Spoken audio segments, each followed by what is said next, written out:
আসসালামু আলাইকুম দর্শক, শুভেচ্ছা নিন। লন্ডন থেকে স্বাগত জানাচ্ছি আমি কাজী আহমেদউদ্দিন মিশন। একদিকে শুনছি যে দেশের তেল কোম্পানির ট্যাঙ্কারে তেল রাখার জায়গা নেই, উপচে পড়ছে।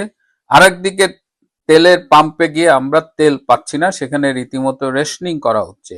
আসলে তেল নিয়ে কি ঘটছে? এই তেল নিয়ে তেলেসমাতির গল্প আজকে বলবো। এর সাথে রয়েছে নৌবাহিনীর শীর্ষ পর্যায়ের কিছু দুর্নীতির খবর। আশা করি শেষ পর্যন্ত সাথে থাকবেন।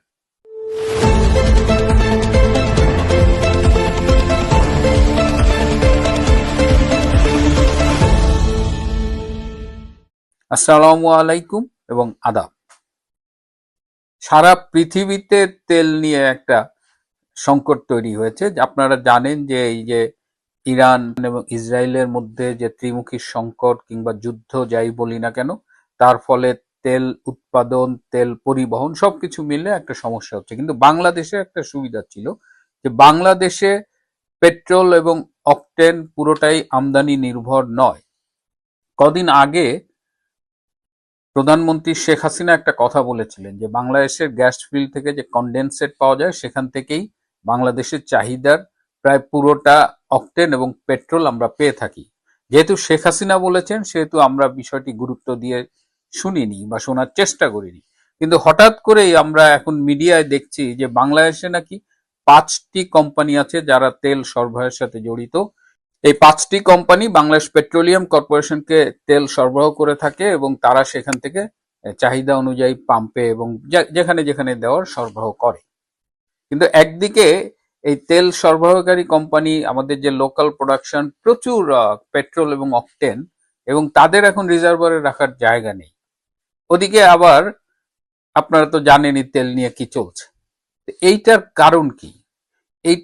এই কারণ খুঁজতে গিয়ে একটা অদ্ভুত ব্যাপার লক্ষ্য করলাম যে এটা সত্যি যে দেশে প্রচুর পরিমাণে তেল আছে, কিন্তু সেই তেলটাকে চ্যানেলাইজ করে সাধারণ মানুষের কাছে আসতে দেওয়া হচ্ছে না। অর্থাৎ এখানে একটা কৃত্রিম সংকট তৈরি করা হয়েছে এবং এই কৃত্রিম সংকট করার মধ্য দিয়ে নানা রকমের চুরি চামারি জালিয়াতি এই খবরগুলো আপনারা পেয়েছেন। কিন্তু এর চেয়েও বড় খবর হলো যে এই সংকট দেখিয়ে এখন বিদেশ থেকে তেল আমদানি করা হবে। এই তেল আমদানির সময় যেটা করা হবে সেটা হলো যে প্রচলিত বাজার দরের চাইতে বেশি দাম দিয়ে এই তেলটা কেনা হবে। এর ফলে যে অতিরিক্ত টাকাটা কেনার ব্যয় হবে দেশের, সেই টাকাটা এই দুর্নীতিবাজরা, এই সিন্ডিকেটরা, সরকারের ভেতরে লুকিয়ে থাকা এই সিন্ডিকেটটা এই টাকাটা মেরে খাবে, লুটপাট করবে, দুর্নীতি করবে। সুতরাং এই সাধারণ মানুষের এই তেল সংকটটা আসলে যতটা না প্রকৃত, আমরা তো মনে করেছিলাম যুদ্ধের কারণে হরমুজ প্রণালী যেহেতু সেখানে থেকে জাহাজ আসা যাওয়াটা একটা কঠিন হয়ে গেছে, বাংলাদেশের তেল পরিবহন করে যেসব জাহাজ আসে তার একটা বড় অংশ এই হরমুজ প্রণালী অতিক্রম করে আসে। সুতরাং আমরা কিন্তু বিশ্বাস করেছিলাম যে তেল নিয়ে আসলে একটা সমস্যা হচ্ছে। কিন্তু এখন আমরা বুঝতে পারছি এদিকে আমেরিকা রাশিয়ার থেকে তেল কেনার জন্য পারমিশন দিয়েছে যে 2 মাসের মধ্যে মতো সময়, 2 মাসের জন্য আমরা রাশিয়ার থেকে তেল কিনতে পারবো। কিন্তু এখন কথা হলো যে এখন একটা সুবর্ণ সুযোগ, রাশিয়ার থেকে আমরা বেশি দামে তেল কেনা দেখাবো এবং সেখান থেকে আমাদের কমিশনটা হালাল করে নেব।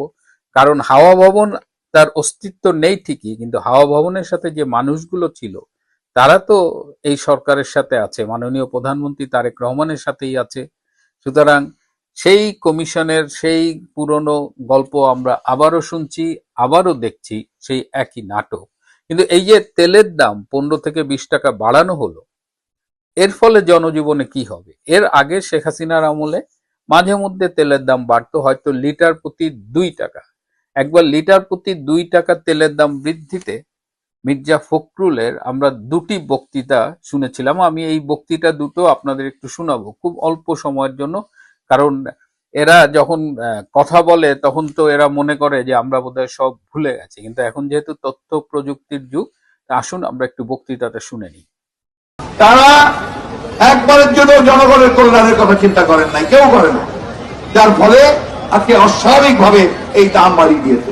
কি হয়েছে, এখন কি হবে আপনারা সবাই জানেন যে জ্বালানি তেলের দাম বাড়ানোর ফলে ট্রান্সপোর্ট কস্ট বাড়বে, কিন্তু বাড়বে নয়, ট্রাকের ভাড়া বাড়বে এবং একই সঙ্গে আমাদের যে চাল ডাল তেল লবণ সবজি যেটা বাইরে থেকে আসে তারও দাম অস্বাভাবিকভাবে বেড়ে যাবে। আন্তর্জাতিক বাজারে যখন তেলের দাম কমে তখন এখানে তেলের দাম বাড়ানো হয়। কেন?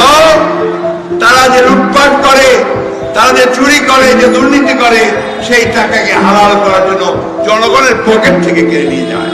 5 বছর আগে তো এই পেট্রোলিয়াম কর্পোরেশন লাভ করেছে প্রায় 39,000 কোটি টাকা। তখন আন্তর্জাতিক বাজারে তেলের দাম কম ছিল, কিন্তু আপনারা কমাননি। এখনো কিন্তু তেলের দাম আন্তর্জাতিক বাজারে কমতে শুরু করেছে। এগুলো দিয়ে সরকারের কোনো কিছু যায় আসে না। কারণ বিদ্যুৎ এবং জ্বালানির কোনো ঘাটতি নেই। ঘাটতি নেই তো লোডশেডিং কেন? ঘাটতি নেই তো 8 ঘন্টা বিদ্যুৎ নেই কেন? কেন আজকে আপনারা তেল রেশন করছেন, জ্বালানি তেল রেশন করছেন, গ্যাস রেশন করে দিচ্ছেন? কেন আজকে বিশেষজ্ঞরা বলছে যে বাংলাদেশে এখন অশনি সংকেত, পেট্রোল ডিজেল আপনার দাম বাড়িয়েছে, তাই না? এছাড়াও একটা দুর্নীতির খবর আমরা পেলাম। আপনারা জানেন যে 2024 সালের জুলাই আগস্টে যে রেজিম চেঞ্জ, যে জঙ্গি অভ্যুত্থান, সেখানে আমরা সব সময় সেনাপ্রধান জেনারেল ওয়াকার খানের কথা বলে থাকি, কিন্তু এর সাথে ওতপ্রোতভাবে জড়িত ছিল সেই সময়ের নৌবাহিনী প্রধান অ্যাডমিরাল নাজমুল হাসান। এই নাজমুল হাসান, আপনারা যদি তার 2024 সালে তার সে কোথায় কোথায় গেছে দেশের মধ্যে এই তালিকাটা যদি বের করেন, তাহলে দেখবেন সে একাধিকবার চিটাগাং গিয়েছে, এবং তিনি চিটাগাংয়ে গিয়ে একাধিকবার তিনি বিভিন্ন বিদেশি প্রতিনিধিদের সাথে মিটিং করেছেন, এবং এই প্রতিনিধিদের সাথে তিনি বোট ক্লাব এবং সেখানে একটা হোটেল আছে, সেই রেডিসন হোটেল বোধহয়, সেই হোটেলে তিনি একাধিক মিটিং করেছেন, এবং প্রত্যেকটা মিটিংয়ে এই সরকার পরিবর্তন, রেজিম চেঞ্জ, এগুলো নিয়ে আলোচনা হয়েছে। তো এই নাজমুল হাসান সম্প্রতি তার বিরুদ্ধে ব্যাপক দুর্নীতির অভিযোগ শোনা গেছে। সেই সাথে নৌবাহিনীর আরো কয়েকজন শীর্ষ কর্মকর্তার বিরুদ্ধেও দুর্নীতির অভিযোগ শোনা গেছে। শুধু শোনা নয়, এই অভিযোগগুলো দুর্নীতি দমন সংস্থায় জমা পড়েছে, এবং দুর্নীতি দমন সংস্থার পক্ষ থেকে তদন্তও করা হয়েছে, এবং এই তদন্তে চট্টগ্রাম বন্দর কর্তৃপক্ষের chairman rear admiral SM. Moniruzzaman, তারও একটা বড় রকমের দুর্নীতির সাথে সম্পৃক্ততা পাওয়া গেছে। এদের বিরুদ্ধে যে অভিযোগ, সেটা হলো যে ক্ষমতার অপব্যবহার, কেনাকাটায় দুর্নীতি, অবৈধ সম্পদ অর্জন, এবং তাদের যে ট্যাক্স রিটার্ন, নিজস্ব ফিনান্সিয়াল স্টেটমেন্ট, এগুলো সব চুলচেরা বিশ্লেষণ করে দেখা গেছে যে তারা তাদের ক্ষমতার অপব্যবহার করে ব্যাপক দুর্নীতি করেছে। যেমন চীন থেকে 6টা ক্রেন কেনার কথা 286 কোটি টাকা দিয়ে, কিন্তু নৌবাহিনীর প্রধানের সাথে সলা পরামর্শ করে সবাই মিলে এই 286 কোটি টাকা দিয়ে তারা 3টি ক্রেন কিনেছে, যেটা দিয়ে 6টি ক্রেন কেনার কথা ছিল, এবং যেত বাজার দর পরীক্ষা করে দেখা গেছে যে এই টাকায় 6টা ক্রেন কেনা যেত, কিন্তু তারা 3টা ক্রেন কিনেছে, এবং বাকি অর্ধেক টাকা 143 কোটি টাকা তারা লুটে পুটে খেয়েছে, এবং এই টাকা বিদেশে পাচারেরও প্রমাণ পেয়েছে দুর্নীতি দমন সংস্থা। আটলান্টায়, আমেরিকার আটলান্টা বেস 2-3টা নাম উঠে এসেছে যারা এই টাকা পাচারে সহায়তা করেছে, এবং প্রত্যেকটা দুর্নীতির সাথে নৌবাহিনী প্রধান অ্যাডমিরাল নাজমুল হাসানের নামও উঠে এসেছে। এর বাইরে Bangladesh shipping corporation, Mongla port authority, এই সবাই বেশ কিছু দুর্নীতি, ড্রেজিং এর দুর্নীতি, জাহাজ কেনার দুর্নীতি, চীন থেকে 6টা জাহাজ কেনার কথা, সেখানেও প্রায় 486 কোটি টাকার দুর্নীতির সম্পৃক্ততা পাওয়া গেছে। এবং এই যে নৌবাহিনীর প্রধান অ্যাডমিরাল নাজমুল হাসান, তার স্ত্রী মিসেস নাজমুল হাসান, তার ভগ্নিপতি, তিনি একজন ব্যবসায়ী এবং আওয়ামী লীগ আমলের সাংসদ ছিলেন, মৌলভীবাজার 3 আসনের সাংসদ। তিনি সম্প্রতি বাংলাদেশ থেকে কাতারে গিয়েছেন, এবং কাতারে এই এমপি একটি মার্কেট কিনেছেন বলে এই তদন্তে উঠে এসেছে, এবং সেখানে বলা হয়েছে যে এই মার্কেট কেনার পুরো টাকাটাই নাজমুল হাসান দিয়েছেন। তার মানে একদিকে রেজিম চেঞ্জ, একদিকে মানে সরকারের সাথে মির্জাফরি, আবার দুর্নীতির বিরুদ্ধে কথা বলে সরকারের বিরুদ্ধে অবস্থান নেওয়া, ওয়াকারের ডান হাত হিসেবে কাজ করা। এখন এই আমি যে ইনফরমেশন গুলো দিলাম, এগুলো সবই দুর্নীতি দমন সংস্থার তদন্ত থেকে পাওয়া রিপোর্ট, এবং এটি অলরেডি একটি বিদেশি প্রচার মাধ্যমে প্রকাশিতও হয়েছে। সুতরাং আমরা বর্তমান সরকারের কাছে অনুরোধ করব যে এই নৌবাহিনী প্রধান, তারপরে চট্টগ্রাম বন্দর কর্তৃপক্ষের চেয়ারম্যান, এদের যে দুর্নীতির তথ্য প্রমাণ উঠে এসেছে সেই বিষয়ে তারা যেন দ্রুত ব্যবস্থা নেয়। সুপ্রিয় দর্শক, সাজ্জাদ কাদিরের শুভেচ্ছা নিন। এই মুহূর্তে কথা বলতে এসেছি শেখ হাসিনা পতনের একজন অন্যতম কুশীলব নৌবাহিনী প্রধান কি শেষ পর্যন্ত ধরা খেতে যাচ্ছেন? সত্যিকার অর্থে আমরা কথা বলি দেশের জন্য, আমাদের সেই দেশটাকে আমরা হারিয়ে ফেলেছি। আমার তো আসলে সত্যিকার অর্থে আমি প্রচন্ড ইমোশনাল মানুষ, মাঝে মাঝে নীরবে নিভৃতে কাঁদি। আমি দলমত বুঝি না। আওয়ামী লীগ আগে শাসনে ছিল, আওয়ামী লীগ যেটি ছিল ভালো শাসনে ছিল, আমাদেরকে স্বাচ্ছন্দ্য দিয়েছে, আমাদেরকে বাঁচিয়ে রেখেছিল। আজকে প্রতি পদক্ষেপে মৃত্যুর শব্দ শুনতে পাচ্ছি, বাংলাদেশের মানুষের দুর্গতির শব্দ শুনতে পাচ্ছে। আপনারা হয়তো অনেকে বোর ফিল করেন, আমি বারবার তুলনা করি আজ থেকে 350 বছর আগের বাংলা, বিহার, উড়িষ্যার নবাব সিরাজউদ্দৌলার পতন পরবর্তী সময়ে বাংলার যে অবস্থা হয়েছিল, সমৃদ্ধ বাংলা, বিশেষ করে এই পূর্ব এবং পশ্চিমবঙ্গ মিলিয়ে যে তখনকার যে বাংলা ছিল, যে বাংলার দুর্গতি দুর্দশা হয়েছিল সেটি ভয়াবহ। এবং এই দুর্গতি দুর্দশারই চূড়ান্ত পরিণতি ৭৬-এর মন্বন্তর, যেখানে এই বাংলা বলতে শুধু বাংলাদেশ বুঝবেন না বা পশ্চিমবঙ্গ বুঝবেন না, পুরো বাংলায় ৩ কোটি মানুষ ছিল। ৩ কোটির 2 কোটি মানুষ বেঁচে ছিল অনাহারে অর্ধাহারে, আর 1 কোটি মানুষ, 3 ভাগের 1 ভাগ মানুষ মারা গিয়েছিল। আজকে দেশের যে অবস্থা, এইভাবে যদি চলতে থাকে, আজকে আধুনিক যুগের মানুষ আমরা, আধুনিক পৃথিবীর মানুষ, বাংলাদেশের মানুষের 18 কোটি মানুষ, কত কোটি মানুষ বেঁচে থাকবে সেটি খুব মোটা দাগে প্রশ্ন দেখা দিয়েছে এভাবেই যদি চলতে থাকে। এবং এইগুলোর কাণ্ডারি কারা? এই পরিণতি, এই পরিস্থিতির দিকে বাংলাদেশকে নিয়ে যাবার কাণ্ডারি কারা? এই কাণ্ডারিদের, এই কুশলীদের একজন বাংলাদেশের বর্তমান নৌবাহিনী প্রধান, তার নামটা খুব জোরালোভাবে উচ্চারিত হয়। এগুলো আমার কথা না, এগুলো গণমাধ্যমের কথা। গণমাধ্যমের সূত্রে এই কথা বলছে যে এই কুশীলবদের একজন নৌবাহিনী প্রধান দুদকের ফাঁদে বা দুদকের তদন্তে নাকি ফেঁসে যাচ্ছেন, এমনটাই খবর দিয়েছে উত্তর পূর্ব ভারতের গণমাধ্যম, যে গণমাধ্যমটি বাংলাদেশ নিয়ে অনুসন্ধানে কাজ করে প্রতিনিয়ত। আজকে চন্দন নন্দীর একটি স্টোরি বেরিয়েছে, ভারতের বিখ্যাত সাংবাদিক চন্দন নন্দী, যিনি বাংলাদেশ নিয়ে প্রচণ্ড আকিভাল এবং প্রতিনিয়ত বাংলাদেশ নিয়ে কাজ করেন। তিনি একটি স্টোরি করেছেন যে নৌবাহিনী প্রধান এবং একই সাথে চট্টগ্রাম বন্দর কর্তৃপক্ষের চেয়ারম্যান, এই দুজনকে নিয়ে দুদক যে তদন্ত করেছে সেটি শুনলে আপনার পিলে চমকে যাবে। বাংলাদেশের প্রতিরক্ষা ও বন্দর ব্যবস্থাপনার সর্বোচ্চ পর্যায়ে থাকা কর্মকর্তাদের বিরুদ্ধে দুর্নীতির এক নজিরবিহীন তদন্ত শুরু করেছে দুর্নীতি দমন কমিশন দুদক। নৌবাহিনী প্রধান অ্যাডমিরাল মোহাম্মদ নাজমুল হাসান এবং চট্টগ্রাম বন্দর কর্তৃপক্ষের চেয়ারম্যান রিয়ার অ্যাডমিরাল SM মনিরুজ্জামানের বিরুদ্ধে উঠেছে ক্ষমতার অপব্যবহার ও শত শত কোটি টাকা লেফাটের গুরুতর অভিযোগ। উত্তর পূর্ব ভারতের গণমাধ্যম নর্থ ইস্ট নিউজের হাতে আসা দুদকের গোপন নথিতে বেরিয়ে এসেছে দুর্নীতির এক বিশাল জাল। আজকের ভিডিওতে বিশ্লেষণ করব কিভাবে শিপিং কর্পোরেশন থেকে শুরু করে মোংলা বন্দর পর্যন্ত ছড়িয়েছিল এই সিন্ডিকেট। দুদকের নথিতে স্পষ্টভাবে নৌবাহিনী প্রধান অ্যাডমিরাল নাজমুল হাসান এবং চট্টগ্রাম বন্দর কর্তৃপক্ষের চেয়ারম্যান রিয়ার অ্যাডমিরাল SM মনিরুজ্জামানকে এই দুর্নীতির কেন্দ্রে রাখা হয়েছে। উল্লেখযোগ্য বিষয় হলো, নৌবাহিনী প্রধান 2024 সালের 5 আগস্ট শেখ হাসিনা সরকারের পতনের পেছনে সামরিক মদতপুষ্ট ষড়যন্ত্রের কেন্দ্রীয় ভূমিকা পালন করেছিলেন বলে দাবি করা হয়েছে বিভিন্ন সময়ে।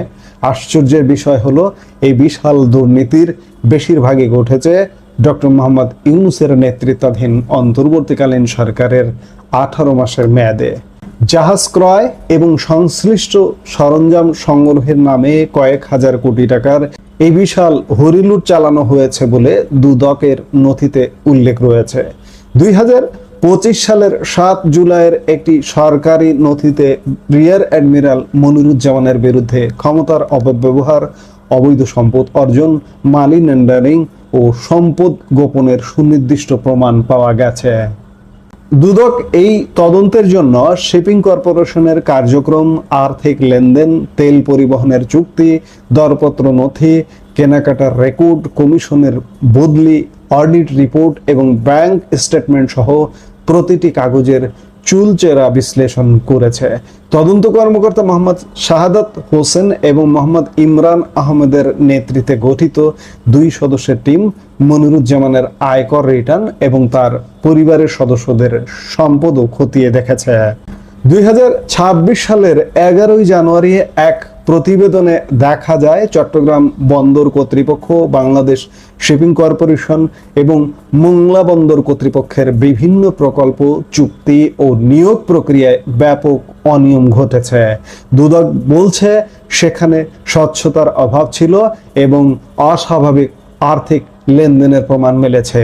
এই তদন্তে বেরিয়ে এসেছে যে এর পেছনে বেশ কয়েকজন প্রভাবশালী সামরিক ও বেসামরিক কর্মকর্তা পরোক্ষভাবে যুক্ত।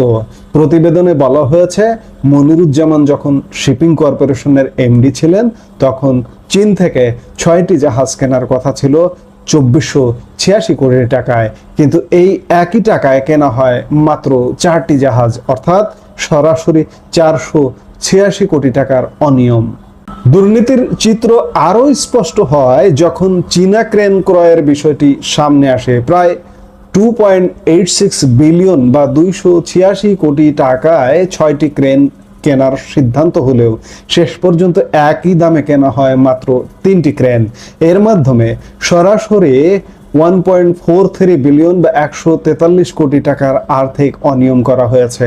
এই তদন্ত করতে গিয়ে দুদকের সামনে নৌবাহিনীর একাধিক উচ্চপদস্থ কর্মকর্তার নাম চলে আসে। যদিও অ্যাডমিরাল নাজমুল হাসানের ভূমিকা মূলত নীতি নির্ধারণী ও উপদেষ্টা পর্যায়ে ছিল বলে উল্লেখ করা হয়েছে, তবুও তদন্তের আওতা থেকে তিনি বাদ পড়েননি। দুদকের দাবি, এই দুর্নীতির বিশাল একটি অংশ মানি লন্ডারিং এর মাধ্যমে বিদেশের অফশোর ফিনান্সিয়াল সেন্টারে পাঠিয়ে দেওয়া হয়েছে। যুক্তরাষ্ট্রের আটলান্টায় মুকুল কর্পোরেশন নামে একটি প্রতিষ্ঠানের সন্ধান পাওয়া গেছে, যা মোহাম্মদ কাজী মুকুল নামে এক ব্যক্তি পরিচালনা করতেন। দুদক ইঙ্গিত দিয়েছে এটি একটি ফান্ড কোম্পানি। এই কোম্পানির নামে কেনা স্থাবর অস্থাবর সম্পত্তির মালিকানায় ওই কর্মকর্তাদের পরিবারের সদস্যদের নাম পাওয়া গেছে, যাদের আয়ের উৎসের সাথে এই সম্পদের কোনো মিল নেই। সবচেয়ে চাঞ্চল্যকর তথ্য হলো নৌবাহিনী প্রধানের স্ত্রীর দুলাভাই জিল্লুর রহমান, যিনি মৌলভীবাজার 3 আসনের সাবেক সংসদ সদস্য এবং অলিলা গ্রুপের এমডি। 5ই আগস্টের পর তিনি দেশ ছেড়ে কাতারে একটি বিশাল মার্কেট কেনেন। বিভিন্ন সংবাদ মাধ্যমের বরাত দিয়ে দুদক বলছে, মার্কেটটি জিল্লুর রহমানের নামে কেনা হলেও এর পুরো অর্থায়ন করেছেন স্বয়ং নৌবাহিনী প্রধান অ্যাডমিরাল নাজমুল হাসান। এছাড়া আটলান্টার 2টি বাড়ির মালিক হিসেবে সাজিদ হাসান এবং তানজিম হাসানের নাম পাওয়া গেছে, যারা দীর্ঘদিন ধরে সেখানে বসবাস করছেন।